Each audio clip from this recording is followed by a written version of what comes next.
चैतन्य प्रभु नित्यानंद श्री अद्वैत गदाधर शिवासादि गौर भक्त वृंदा।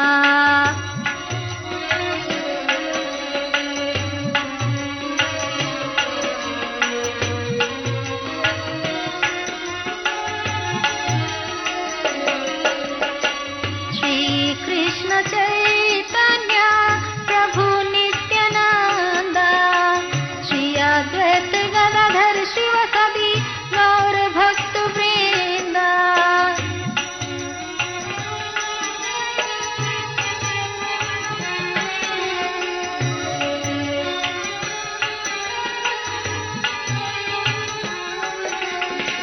हरे कृष्ण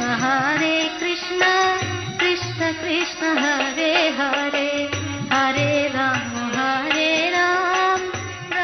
राम हरे।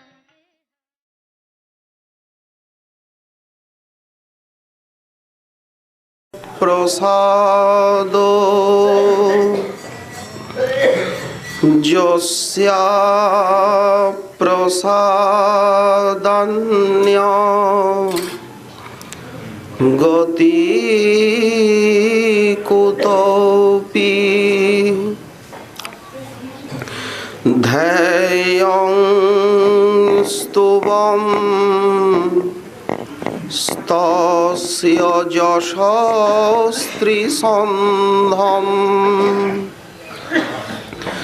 वन्दे गुरो श्रीचरणारविन्दम्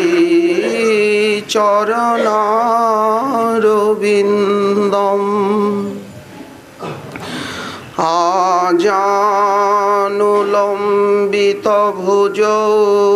कनकावदातो संकीर्तनैकपितरो कमलायताक्षौ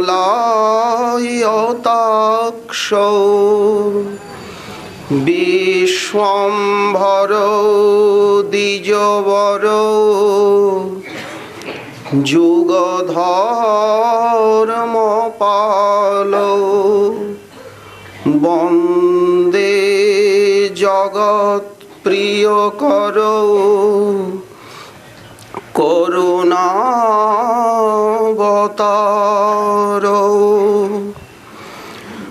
नमस्त्रिकालसत्ताय जगन्नाथसुताय च सभृताय सपुत्राय सकलत्राय ते नमः। बर्हापीडाभिरामं मृगमदतिलकं कुण्डलाक्रान्तगण्डं कञ्जाक्षं कम्बुकण्ठं स्मितशुभगमुखं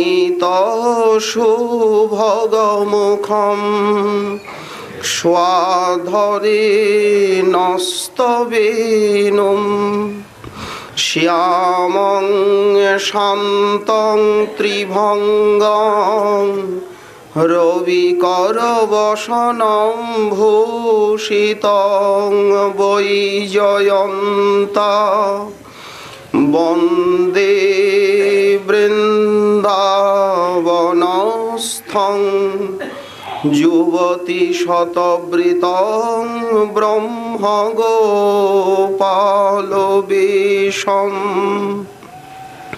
तप्त काञ्चन गौराङ्गी राधे वृन्दावनेश्वरी वृषभानुसुते देवी त्वां नमामि हरिप्रिये। मूकं करोति वाचालं पङ्गुं लङ्घयते गिरिं यत् কৃপাতমহং বন্দে পরমানন্দ মাধবম বাঞ্ছাকল্পতরুভ্যশ্চ কৃপা সিন্ধুভ্য এব চ পতিতানাং পাবনেভ্যো বৈষ্ণবেভ্যো নমো নমঃ।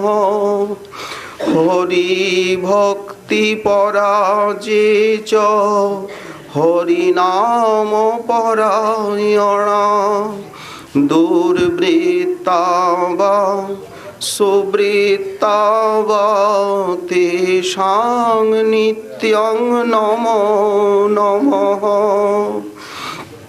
নমো ধর্মায় মহতে নমো কৃষ্ণায় বেধসে ব্রাহ্মণেভ্য নমস্কৃত্য ধর্মান বক্ষ্যে সনাতনান নারায়ণং নমস্কৃত্য নরং চৈব নরোত্তমম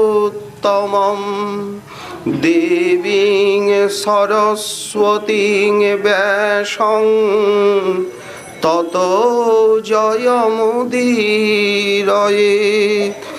জয় রূপ সনাতন ভট্ট রঘুনাথ শ্রীজীব গোপাল ভট্ট দাস রঘুনাথ। এই ছয় গোসাইয়ের করি চরণ বন্দন যাহা হইতে বিঘ্ননাশ অভীষ্ট পূরণ দুর্গমে পথিমেন্ধস্য স্খলৎপাদগতির্মোহ সকৃপা যষ্ঠিদানেন সন্ত সন্ত্যবলম বনম।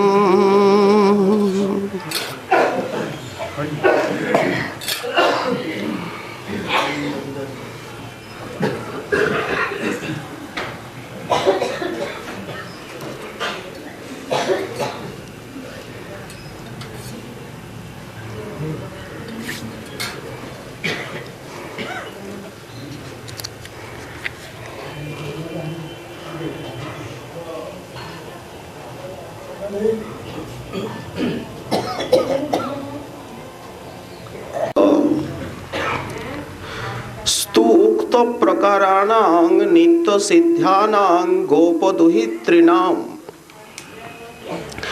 लोकमध्याविर्भाव समये स्वयं सममेव तत्कामकामिताः श्रुतयो मुनयश्च दण्डकारण्यवासिनो सीता सखस्य दाशरथेर विलासमालोक्य तथा जात मनोरथास्तत्तत्साधनै सिद्धदशामापद्यमानः तत्तत्सौभाग्यभाजनं वपुरासाद्य उक्त प्रकाराणां द्वितीय गोपमिथुनानां भवने प्रादुरभूवन्। कलिजुग पावनावतार प्रेम पुरुषोत्तम अपार करुणा सिंधु श्री श्री निताई गौरांगेर परम अंतरंग प्रिय पार्षद वर्ज रसिक कविकुल वरेण्य शिवानंद सेनात्मज गौरगत प्राण श्रील कवि कर्णपुर गोस्वामी चरण तार বৃন্দাবনীয় লীলা বর্ণনময় শ্রীমদ আনন্দ বৃন্দাবন চম্পু গ্রন্থে শ্রীকৃষ্ণ জন্মলীলা তার যে পটভূমিকা, তার অপূর্ব বর্ণনা দিয়ে চলেছেন। শ্রীপাদ বলছেন যে অবশেষে ব্রহ্মার প্রার্থনা, বাকি কারণগুলি তো আমরা আস্বাদন করে এলাম, শেষে গিয়ে একটি কারণ হলো ব্রহ্মার আবেদন। ভক্তের ইচ্ছায় কৃষ্ণের সর্ব অবতার। ব্রহ্মা হচ্ছেন এই ব্রহ্মাণ্ডে ভক্ত শিরোমণি, তারও তো আবেদন নিবেদন চাই। দৈত্য ভারাক্রান্ত পৃথিবী কান্তে কান্তে ব্রহ্মার সদনে উপস্থিত হলেন। হে পরমেষ্ঠী, ত্রাহি ত্রাহি ত্রাহি দয়াময়, আর সইতে পারছি না, বুকে আমার এত ভার, প্রভু রক্ষা করুন হংস বাহন, রক্ষা করুন।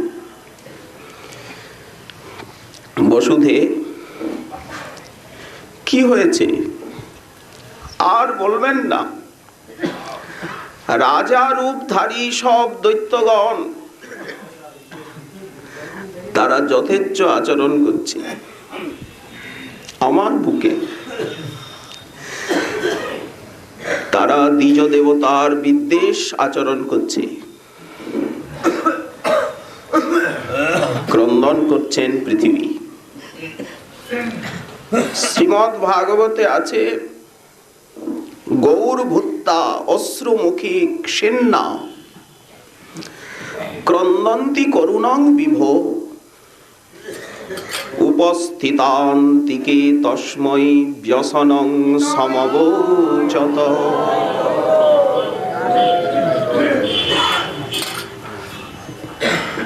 এত পাহাড় রয়েছে, সাগর রয়েছে, এরা ভার না। ভার হলো কিনা গুটি কয়েক রাজরূপধারী অসুর, কংসাসুর, বানাসুর, নরকাসুর, তৃণাবর্ত, মুষ্টিক, অরিষ্ট, পুতনা, কেশী, ধেনুক, এরা ভার হলো। পাহাড়গুলো ভার না, না।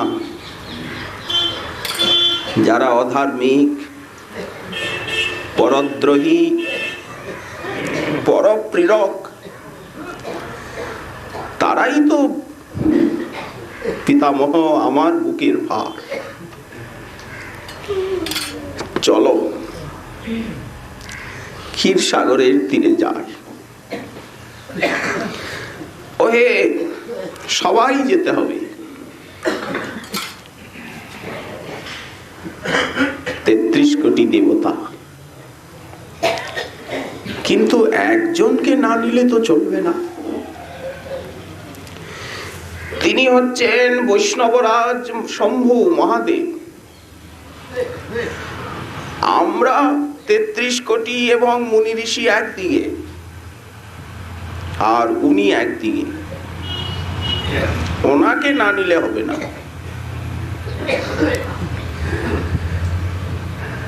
গলায় যার বিষ, মস্তকে যার গঙ্গা, ক্রোড়ে যার পার্বতী, বটবৃক্ষমূল যার আসন, সোনার কৈলাস যার ভুবন,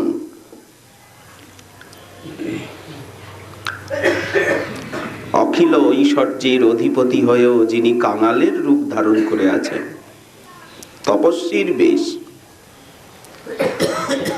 মস্তকে জটা কলাপ, দ্বিতীয়ার চন্দ্র,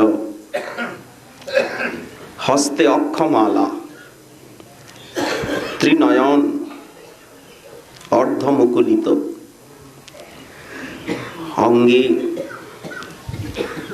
সেই চিতা ভস্ম বিভূষণ।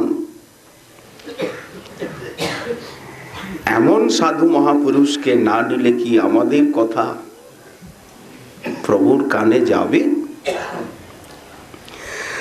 ব্রহ্মাস্তদুপধার্য সহ দেবস্তয়া সহ।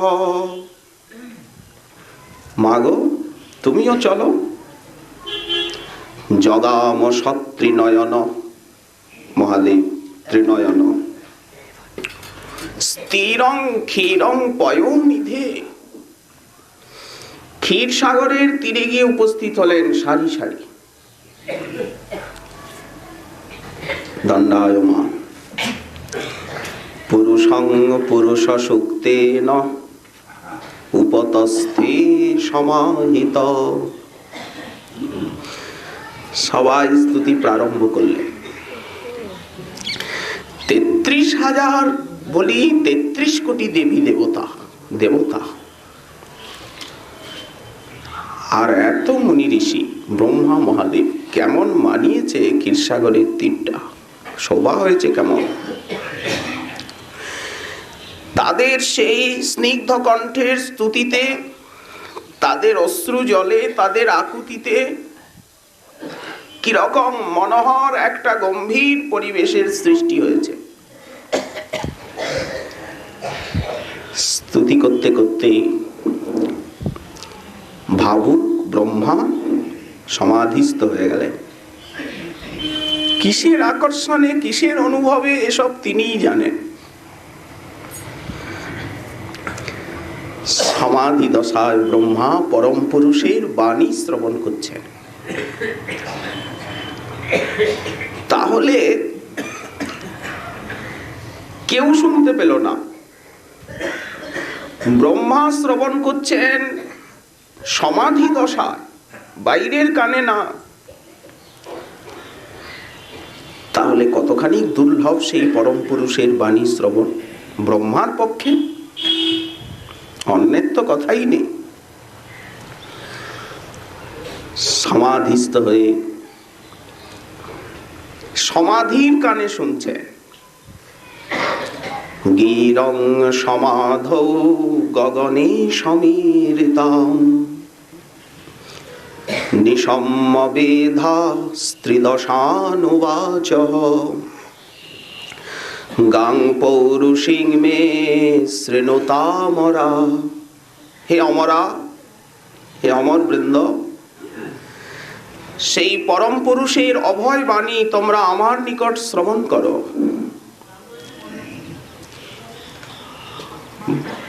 সমাধি থেকে নিচে নেমে এলেন, অষ্ট নেত্র উন্মিলন করলেন, অশ্রু সজল। তোমরা শোনো, তিনি কি আমাদের জানাবার অপেক্ষা রাখেন? দয়াময় সব জেনে ফেলেছেন, আমরা তাকে কি জানাবো? ছোট্ট শিশু, সে সংসারের সুখ শান্তির কথা পিতামাতাকে কি জানাবে? ঠিক তাই। আসলে একটা কথা এখানে, এই জগতের সুখ দুঃখের রোল মায়ার জগৎকে ভেদ করে পরম পুরুষের কানে পৌঁছায় না, অসম্ভব। তাহলে এই জগতের সব সমাচার পরম পুরুষ কি করে অবগত হন যদি তার কানেই না পৌঁছায়? তিনি তো সেইখানে বিহার করছেন, বহুদূর বহুদূর বহুদূর। আমরা তো এপারে মহাসিন্ধুর ওপার থেকে এপারের খবর পৌঁছাবে কে? আর ওপারের ডাক আমরা শুনবই বা কি করে? তার একটা ব্যবস্থাও উনি করে রেখেছেন, যে সেখানে আমারই কৃপার মূর্তি সাধু মহাত্মাগণ অবস্থান করছে, তাদের সঙ্গে আমার সরাসরি যোগ। যখনই তারা দুঃখ দৈন্যের কথা অবগত হবেন, আমাকে জানাবেন, সঙ্গে সঙ্গে আমি জেনে ফেলব। দূরে থাকলে হবে কি? বৈষ্ণবেরও আবেদনে কৃষ্ণ দয়াময়, মোহেন পামর প্রতি হবেন সদয়। আমি কৃষ্ণকে বললে উনি কানে শুনবেন না, গ্রাহ্যই করবেন না। আমি কি ওনার কেউ হই নাকি? আমরা তো বহিরঙ্গ, পর। ওনার আপন কারা? যারা বৈষ্ণব তার হয়ে গেছে। আমি বৈষ্ণবের চরণে গিয়ে কেঁদে কেঁদে নিজের দুঃখ গ্রাম জানাবো। আমার দুঃখ শুনে বিগলিত চিত্ত হয়ে বৈষ্ণব ঠাকুর আমা লাগি কৃষ্ণে নিবে দিবেন প্রচুর। প্রভু একে উদ্ধার করো। তখন বৈষ্ণবের নিবেদনে আবেদনে কৃষ্ণ দয়াময়, মোহেন পামর প্রতি হবেন সদয়। ঠিক জগতের ব্যাপারটাও তাই। তার হাজার চোখ থাক, কিন্তু ভক্ত না দেখালে উনি কিছুই দেখেন না। তার হাজার কান থাক, ভক্ত না জানালে উনি কিছুই শোনেন না। কেন? তত্ত্বটাই হচ্ছে ভক্ত প্রেমাধীন। ব্রহ্মা বলছেন, শ্রেণুতামরা পুনর্বিধি অতাম আশু তথৈব মা চিরম। দেরি করবে না কিন্তু, সাবধান।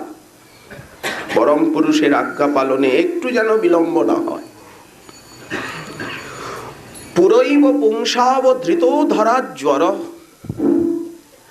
ভবদ্ভির অংশৈর যদুষুর উপজন্নতাম। সজাবতুর্বাম ভরমেশ্বরেশ্বরঃ, সকাল শক্তাক সপয়ংশ্চরেদ ভুবি।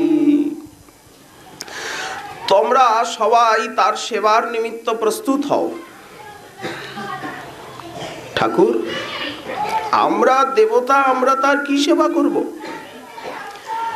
বললেন, না, নিজ নিজ অংশের সঙ্গে যদুকুলে অবতীর্ণ হও। তোমরা যাদব কুলে জন্ম নাও। তিনি যতদিন থাকেন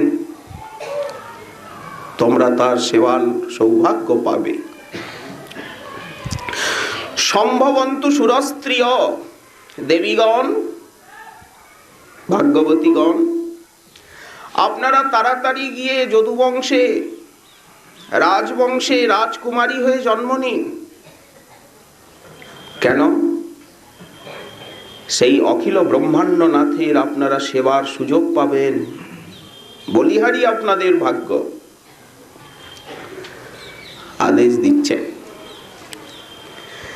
শুনুন, এইবার মহালীলা হবে, মহা অবতর। তিনি একা আসবেন না, সমস্ত অংশ পরিকর নিয়ে আসবেন। বিশ্ববিমোহিনী মায়াদেবীও এইবার জন্ম নেবেন। যোগমায়া আগে আগে আসবেন। আশ্চর্য লীলা হবে বিবুধ বৃন্দ। বিষ্ণুর মায়া ভগবতী জয়া সম্মোহিতং জগৎ। ভগবতী বিষ্ণু মায়া, যিনি সারা চরাচরকে বিমোহিত করে নিয়ে রেখেছেন, তিনি প্রভুর সেবার নিমিত্ত বিমুখ গণকে মোহিত করতে যশোদার কন্যা রূপে আসছে। বিষ্ণুর মায়া ভগবতী জয়া সম্মোহিতং জগৎ। আদিষ্টা প্রভুনাংশেন আদিষ্টা প্রভুনাংশেন কার্যার্থে সম্ভবিষ্যতি। অংশ বলতে এইবার যোগমায়া তার ছায়া মহামায়াকে নিয়ে কৃষ্ণ কার্য সাধনের নিমিত্ত অবতীর্ণ হবে। আপনারা আজ্ঞা পালন করুন। ব্রহ্মা বিদায় নিলেন। দেবতাগণ তারাও যদুবংশে এসে জন্মগ্রহণ করলেন। আচ্ছা, তাহলে 125 বৎসর শ্রীকৃষ্ণের লীলা হলো। এইবার যে সমস্ত দেবতা যদুকুলে যাদব হয়ে জন্ম নিয়েছিলেন তাদের কৃষ্ণ সেবা সম্পূর্ণ হয়ে গেল, আজ্ঞা পালন। তাদেরকে তো আবার স্বর্গলোকে পাঠাতে হবে, হবে কিনা?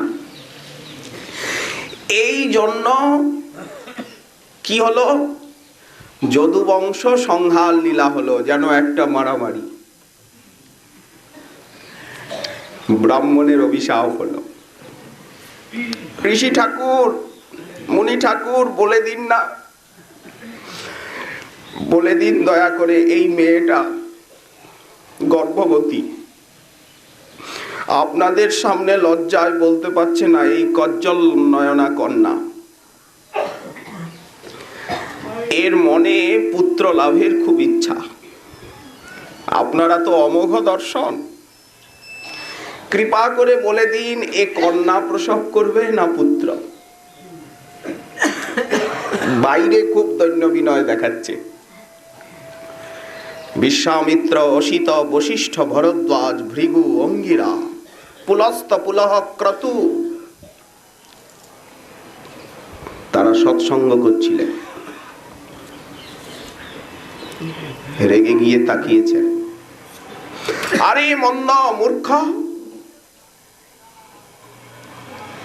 তোরা প্রতারণা করছিস আমাদেরকে,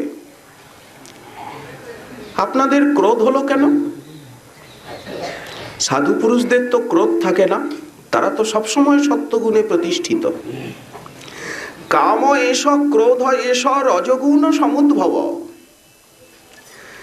তাদের অন্তরে রজগুণ কি করে এলো? ওই গোবিন্দের ইচ্ছা। যা মন্দ, এর তোদের কুলনাশক মুষল প্রসব করবে। এ কাঁপতে তাড়াতাড়ি সাম্বের পেটের থেকে সেই কাপড়গুলো তো জড়িয়ে রেখেছে, স্ত্রী বেশে সাজিয়ে নিয়ে গেছে জাম্ববতী নন্দন শাম্বকে। অমোঘ বিপ্রবাক্য, সঙ্গে সঙ্গে মুষল। হায় হায়, আমরা কি করলাম, লোকে কি বলবে আমাদিওকে, নিজেদের বংশের সর্বনাশ নিজেরা ডেকে আনলাম, ছি ছি ছি ছি ছি। এই দেখুন মহারাজ উগ্রসেন, এই মুষল। গোবিন্দ আছেন ওখানে, উনি দেখেও দেখেন না, শুনেও শোনেন না।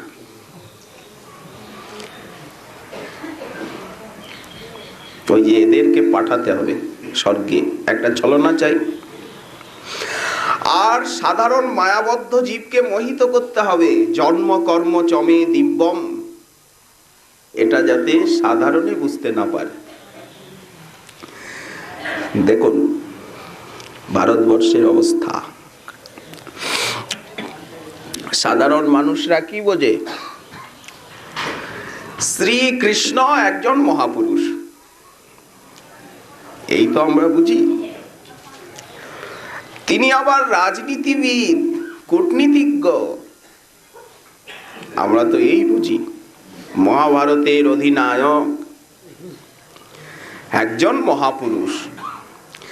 তো কৃষ্ণের মতো মহাপুরুষ তো ইদানিং কালেও কত কত হচ্ছে, হবে, হয়ে আছে, এই তো বুঝি আমরা। জন্মকর্ম চমি দিব্যম, আমার জন্মকর্ম দিব্য। দিব্য বলতে অলৌকিক, অপার্থিব। ঠাকুর মনে মনে ভাবছেন যাদের আসুরিক বুদ্ধি তাদেরকেও মোহিত করব, এমন মারামারি কাটাকাটি হবে, লোকে ভাববে যা কৃষ্ণ বিদায় নিল জগতের থেকে। এগুলি নাটক শুধু। ঘষো তোমরা, সমুদ্রের তীরে নিয়ে ঘষো, ঘষছে, গুঁড়ো গুঁড়ো হলো, আর তো ধরা যায় না, সমুদ্রের জলে ফেলে দিল। একটা মাছ গিলে নিল। সমুদ্রের তরঙ্গে সেই গুঁড়োগুলো, চূর্ণগুলো বেলাভূমিতে নিক্ষিপ্ত হয়ে আর বড় বড় এরকা নামক ঘাস হয়ে গেল। হ্যাঁ, তো বড় বড় ঘাস। আর মৎস্যটি ধরা পড়ল ধবিরের জালে, বেরোলো। জরাবেদ সে বাজারে ঘুরছিল, সে দেখছে জেলের কাছে এই লৌহটা বেশ ভালো লাগছে, কালো কুচকুচ করছে। ভাই আমাকে দেবে? বলে নাও। উৎপাত, পেটের থেকে বেরিয়েছে মাছে। সে ঘরে এনে খুটখুট খুটখুট খুটখুট খুটখুট করে বানের অগ্রভাগ প্রস্তুত করলো তার দ্বারা। ব্যাস, এইবার তো প্রভাসে আর ভুলে গেলেন সবাই, পিতা পুত্র আত্মীয় স্বজন পরস্পর পরস্পরকে প্রহার করছে। ভাই করো কেন, এমন করো কেন? কৃষ্ণ বলরাম বাধা দিতে গেলেন, কৃষ্ণ বলরামকেও মারতে আসছে যাদবরা। এ কি আশ্চর্য দৃশ্য! আজ পিতা পুত্রের সঙ্গে লড়ছে, শালা সম্বন্ধীর সঙ্গে লড়ছে। এ কি! বলরাম অদূরে গিয়ে সমাধিস্থ হয়ে উনিও চম্পট চলে গেলেন। শেষে অস্ত্র শস্ত্র কিচ্ছু নাই, সব পুড়িয়ে গেছে। রাগের চোটে এরকা ঘাসগুলো তুলে তুলে আর পরস্পর পরস্পরকে প্রহার করছে। মুগুরের মতো হয়ে গেল, সব পড়ে যাচ্ছে। ওই যে দেবাংশরা এসেছিলেন না সেবা করবার জন্য, দেবতারা চলে যাচ্ছেন, বিদায় নিচ্ছেন। তারা আবার শপথে প্রতিষ্ঠিত হবেন, তারা তো আধিকারিক, তাদের তো এখনো অধিকার শেষ হয়নি। আর যারা নিত্য সিদ্ধ পার্ষদ যাদবগণ, তারা নিত্য দ্বারকা ধামে প্রবেশ করছেন। প্রকট লীলার অন্ত, এইবার নিত্য লীলায় বিশ্রাম হবে। গোবিন্দ নিত্য দ্বারকানাথ, তিনি নিত্য দ্বারকা লীলায় প্রবেশ করবেন। ক্ষীরোদকশায়ী মহাবিষ্ণু যে এসেছিলেন, মিলিত হয়েছিলেন, ক্ষীরোদকশায়ী ক্ষীরোদশায়রে ফিরে যাবেন। শ্রীকৃষ্ণের সঙ্গে যে সমস্ত অন্যান্য অবতার মিশ্রিত হয়েছিলেন, তারা তো তত্ত্বস্থানে চলে যাবেন। ক্ষীরোদকশায়ী মহাবিষ্ণুও তো আছেন, তিনি তো বিদায় নেবেন। দেখো, শ্রীকৃষ্ণ তখন সেই অশ্বত্থ বৃক্ষের নিচে চতুর্ভুজ মূর্তি ধারণ করে আর উরুর উপরে চরণ রেখে আর বিশ্রাম করছেন, যেন শান্ত বিগ্রহ, কিচ্ছু হয়নি। লাল টুকটুক করছে চরণ। দূরের থেকে জরাবেদ মনে করলো ওই তো হরিণের মুখ, হরিণের মুখটা যেমন লাল টুকটুক করে। বাণ ছেড়ে দিল, বিদ্ধ হলো। এসে দেখছেন এক অদ্ভুত দিব্য পুরুষ। প্রভু ক্ষমা করুন, বুঝতে পারিনি, আমি অপরাধী নারকী। হাসতে হাসতে প্রভু বললেন, তুমি আমার অভিমত কার্য করেছ, যাও স্বর্গে চলে যাও, তোমাকে পুরস্কার দিচ্ছি, যাও স্বর্গে। পরীক্ষিত, যিনি তোমাকে মাতৃগর্ভে রক্ষা করেছেন অশ্বত্থামার ব্রহ্মাস্ত্রের থেকে, যিনি ব্রাহ্মণের মৃত পুত্রগুলোকে আনয়ন করেছেন সেই ভূমা পুরুষের লোকের থেকে, তিনি কি ইচ্ছা করলে তার এই মনোহর বিগ্রহকে চিরদিনের জন্য পৃথিবীতে রাখতে পারতেন নাকি? তাহলে তিনি যে এই প্রকার অপ্রকট লীলা আবিষ্কার করছেন, এটা কি? মায়া বিড়ম্বনমবেহি যথা নটস্য, এটাকে একটা মায়া বিড়ম্বন বলে জানবে। মহিষী হরণ মৌসল লীলা মায়া বিড়ম্বনম। যেমন কোন অভিনেতা অভিনয় করছে, তখন তো সাজ পোশাক সব ঠিক আছে, যেই অভিনয় শেষ হয়ে গেল সঙ্গে সঙ্গে যেই সেই উনি তো আছেন, বেশটা খুললেন। তেমনি নিত্য দ্বারকানাথ নিত্য লীলায় নিত্য বিহরিত হলেন। কিন্তু এইসব লীলা সাধারণ মানুষের মাথায় ঢুকবে কি করে? ঢুকবার কথা তো না। একমাত্র ভক্তির দ্বারাই গম্য। ভক্তই এইসব অনুভব করবেন। বেশ, ব্রহ্মার প্রার্থনাও একটা কারণ হলো, হোক। এইবার পিতামাতা আবির্ভূত হচ্ছেন, গুরুগণ। দিব্য সময় এসে গেল। অথ সর্বগুণপ্যেত কাল পরমশোভন। জগতের ভাগ্যচক্রে এক দিব্য পরিবর্তনের সময় এসে উপস্থিত হলো। এই মায়িক জগৎ দুঃখ, দৈন্য, অভিযোগ, অপমান, অনাদর, দারিদ্র্যের লীলাভূমি। মানুষের জীবনে এগুলো চিরসহচর। দুঃখ, দৈন্য, অভিযোগ, অভাব, দারিদ্র, কার জীবনে এগুলো নেই? অভিমানের লীলাক্ষেত্র। আর ত্রিতাপের ভূমি, পরিবর্তনশীল জগৎ। শ্রীহরি ইচ্ছা করলেন যে আমি জগতে যাব। প্রথমেই করেন মাতা পিতা গুরুগণেরও সঞ্চার। আমরা বলে এসেছি যে সুরসেন নামক এক যদুবংশীয় রাজা, তিনি মথুরায় এসে রাজধানী স্থাপন করলেন। সুরসেন যদুপতি মথুরাম আবসন পুরীম মাথুরান সুরসেনাংশ্চ বিষয়ান বুভুজে পুরা। সে অনেক দিন আগের কথা। তত রাজধানী সাভূত মথুরা সর্ব যাদব ভূভুজাম। যেদিন থেকে উগ্র বলি সুরসেন মহারাজ তিনি মথুরায় রাজধানী স্থাপন করলেন, সেদিন থেকে যাদবগণের রাজধানী হলো মথুরা। কেমন মথুরা? মথুরা ভগবান যত্র নিত্যং সন্নিহিত হরি। শ্রীহরি নিত্যই বিরাজ করছেন মথুরাতে। সে প্রকট লীলাতেও অপ্রকট লীলাতেও সর্বদা চিরদিন শ্রীহরির নিত্য নিবাস। যদি তাই না হতো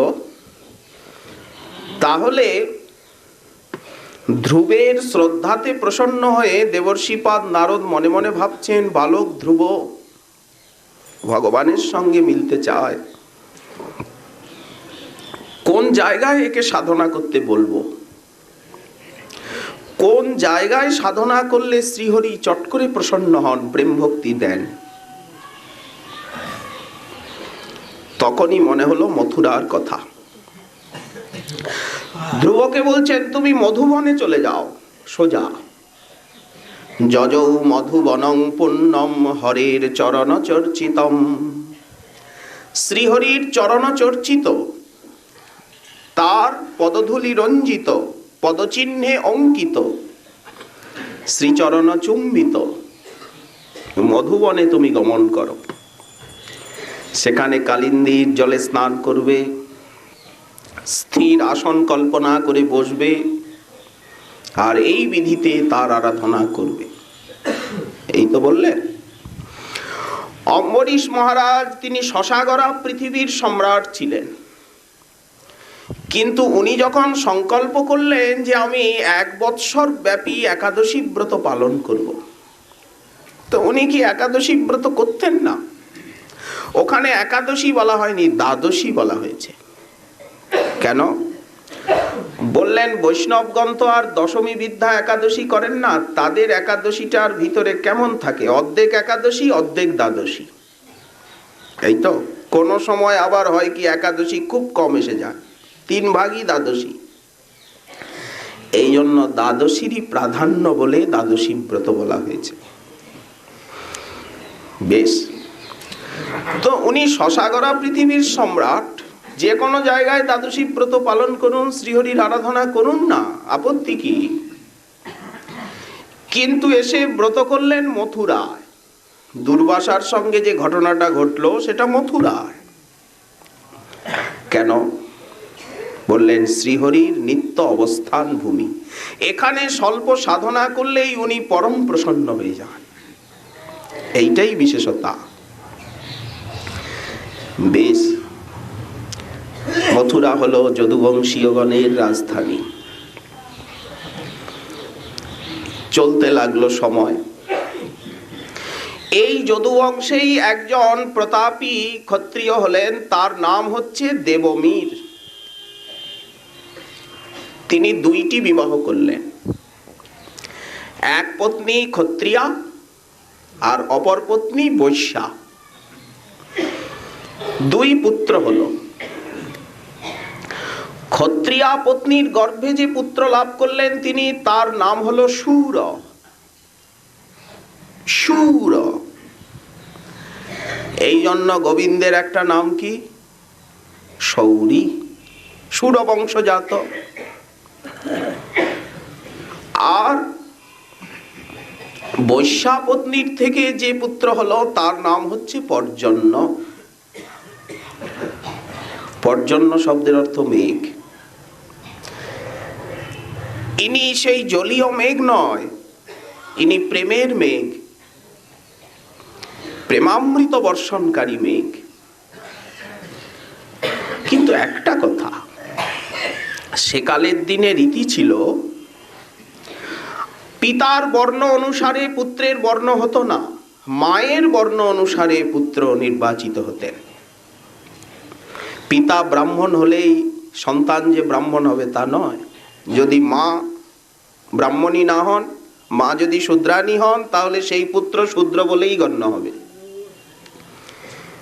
তখন মাতৃবৎ বর্ণ সংকর, মায়ের বর্ণে বর্ণ হতো আর্য যুগে।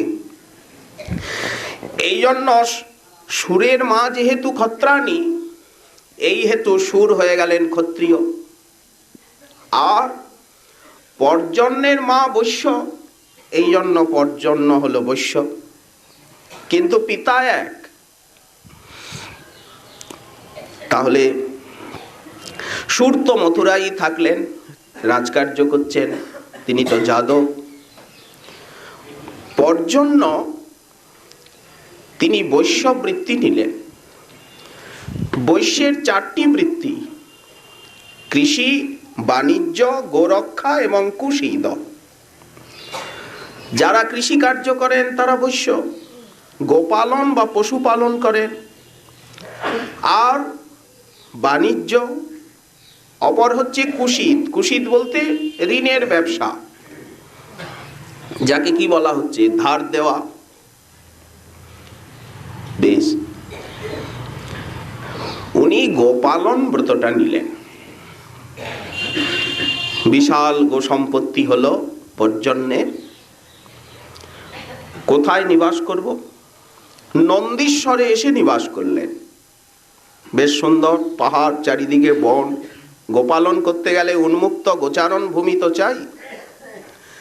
রাজধানীতে তো আর গোপালন হয় না।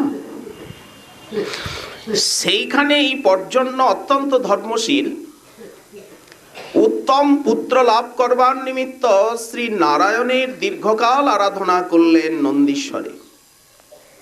এই জন্য পর্জন্যের সেই আরাধনা ভূমি এখনো আছে নন্দগ্রামে।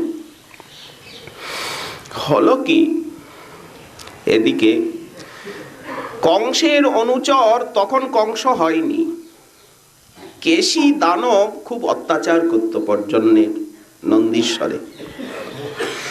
কেশী দানবের ভয়ে পর্জন্য আর নন্দীশ্বরে নিবাস করতে না পেরে মথুরার উপকণ্ঠে যে বৃহৎ বন, গোকুল মহাবন, সেইখানে গিয়ে নিবাস করলেন। সেদিন থেকে মহাবন হলো গোপাবাস, গোপগণের আলয়।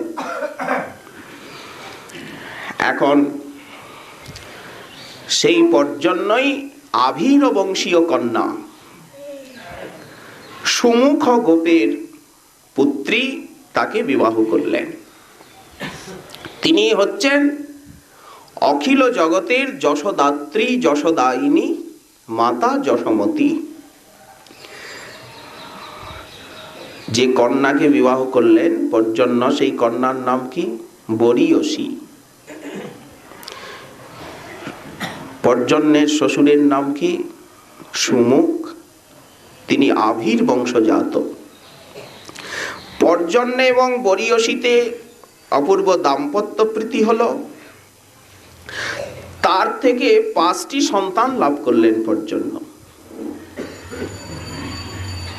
সবচেয়ে জ্যেষ্ঠ পুত্রের নাম হচ্ছে উপনন্দ, অভিনন্দ, মাঝে নন্দ আর সনন্দন, আর কনিষ্ঠ পুত্রের নাম নন্দন।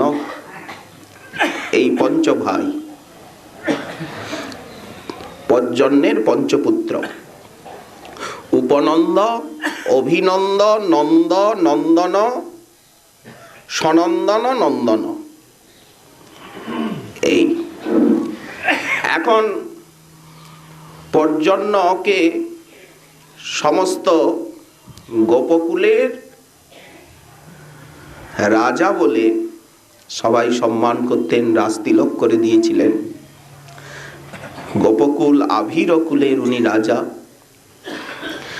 পর্জন্য মনে মনে ভাবলেন, অনেক দিন তো সংসার করলাম, ভগবত ইচ্ছায় সব বাসনাই পূর্ণ হলো। সেই দিন সমস্ত মথুরার যাদবগণকে উনি নিমন্ত্রণ করে করলেন কি? জ্যেষ্ঠ পুত্র উপানন্দের ললাটে রাজতিলক করে দিলেন।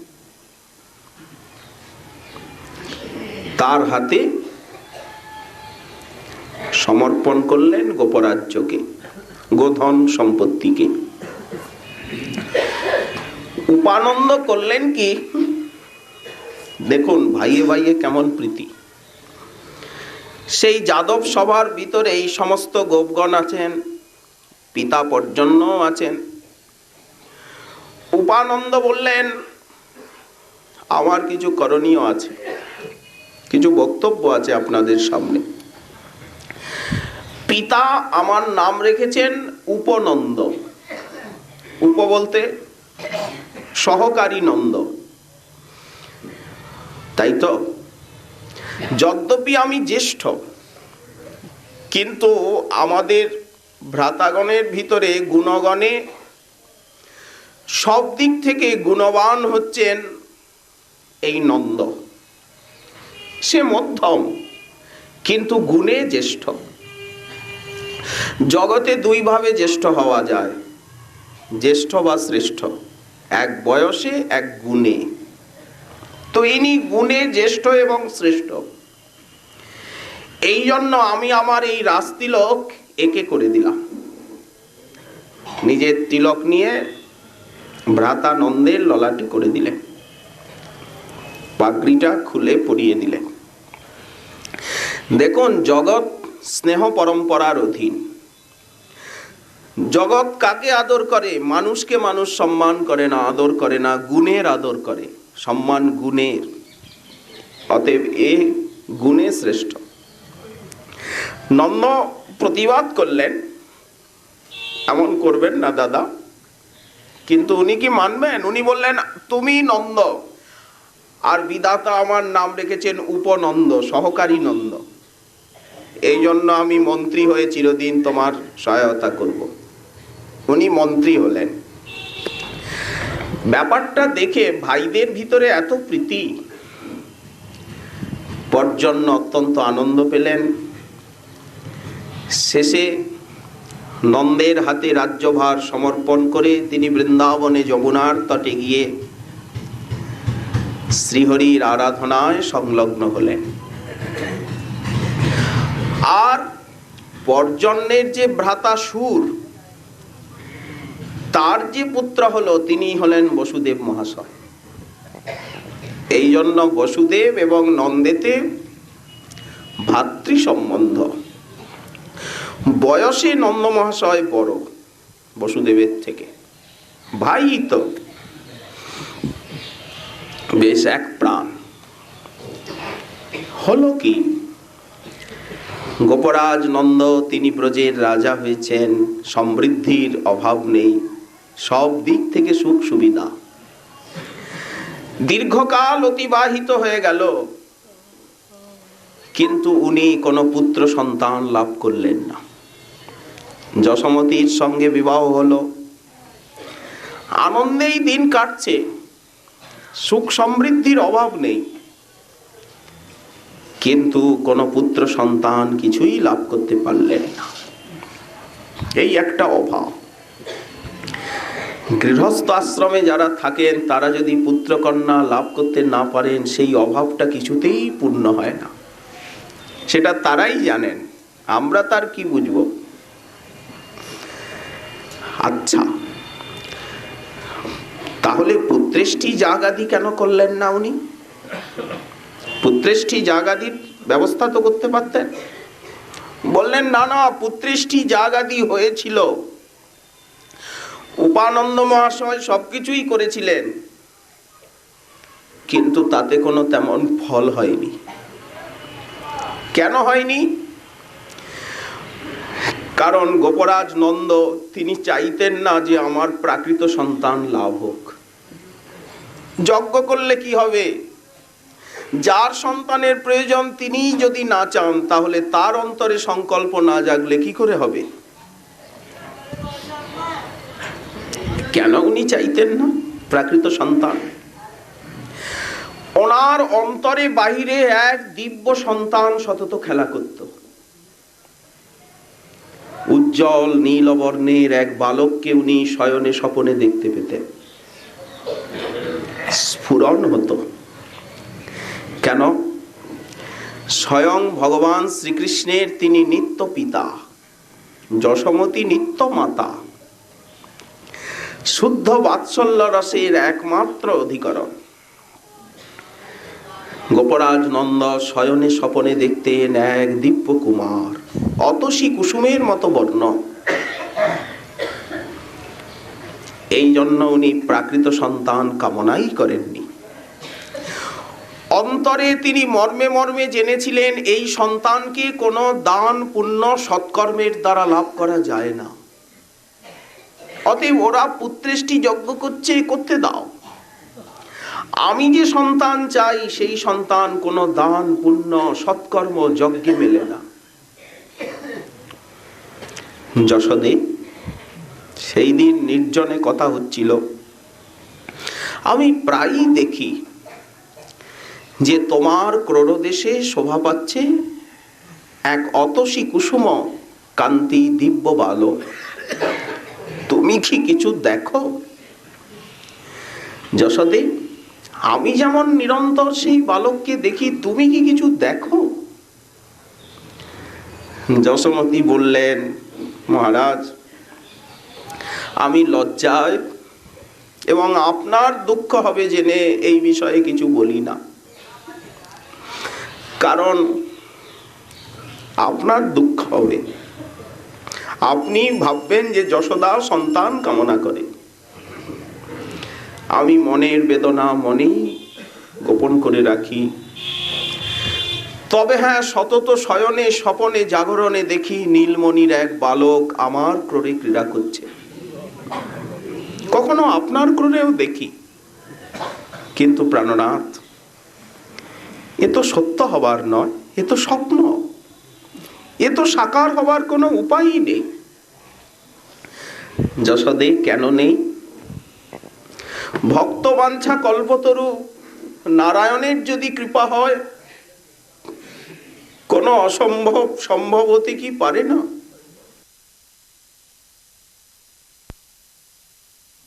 অপ্রত্যাশিত, অভাবনীয়, অসম্ভাবিত বিষয়ের কি সিদ্ধি হয় না? হবে না কেন? আমরা কি সেই রকম নারায়ণ আমাদের প্রতি প্রসন্ন হবেন।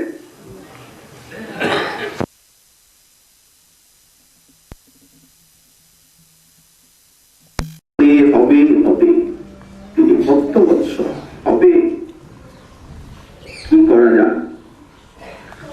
গোপরাজ মন্দ সংকল্প নিলেন যে নারায়ণকে কিসে প্রসন্ন আমরা করব, কি আরাধনায়, কি যজ্ঞে, কি সাধনা। সহসা মনে পড়ল উনি ওনার আরাধনার একটা শ্রেষ্ঠ বিধি আছে, সেইটি হচ্ছে একাদশী ব্রত বা দ্বাদশী ব্রত। এক বৎসর বিশেষভাবে নিয়ম নিষ্ঠার সঙ্গে এই দ্বাদশী ব্রতের আরাধনা করা হল। চলতে লাগলো মহা সমারোহে। বৎসর শেষ হবে যেই দ্বাদশীতে, স্বপ্নে নারায়ণ দর্শন দিলেন দম্পতিকে। তোমাদের মনোরথ অবশ্য পূর্ণ হবে, অবশ্য তোমরা সেই দিব্য সন্তান লাভ করবে। নারায়ণের আশীর্বাদে পুত্র হলো। যে পুত্র এরা কামনা করছেন সেই পুত্র তো নারায়ণেরও অংশী। তো নারায়ণ আর কি আশা ভরসা সান্ত্বনা দেবেন? কিন্তু এইটি নরলীলার মাধুর্য, এমন না হলে নরলীলা মানায় না। এইসব অভাবনীয় ঘটনা নিত্য লীলায় নেই। শ্রীকৃষ্ণের নিত্য পিতা নিত্য মাতা যশোমতী নন্দ আজ পুত্রের জন্য এত কাতর, এত ব্যাকুল। এ ঘটনা নিত্য লীলায় কখনোই সম্ভব হতে পারে না। বয়স হয়ে গেল পুত্রের চিন্তা। তারপরে এগিয়ে হলো কি,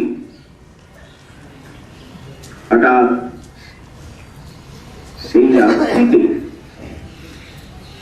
এই ঘটনা যেদিন ঘটেছে তারপরেই যশোমতীর গর্ভ হলো, গর্ভলক্ষণ প্রকাশিত হল। কি গর্ভলক্ষণ? মায়ের মুখটা পাণ্ডুর বর্ণ হয়ে গেল, আর গর্ভ কিঞ্চিত স্ফীত হল। যদ্যপি তিনি ধৈর্য গাম্ভীর্যশালিনী, তথাপি এখন উনি কিছু কিছু খাবার ইচ্ছা প্রকাশ করতে লাগলেন। মা দাসীকে বলছেন, আরে আজকে এটা হলে ভালো হয়, এটা খেতে ইচ্ছে হচ্ছে। এটা একটা গর্ভলক্ষণের চিহ্ন। মুখখানা পাণ্ডুর বর্ণ হয়েছে। এদিকে কংসের অত্যাচার বাড়তে লাগলো। বসুদেব মহাশয় গোপনে রোহিণীকে পাঠাচ্ছে। রোহিণী কি জানি ইজ্জত রক্ষা করা তার, কংসের যে রকম মনোভাব দেখছি,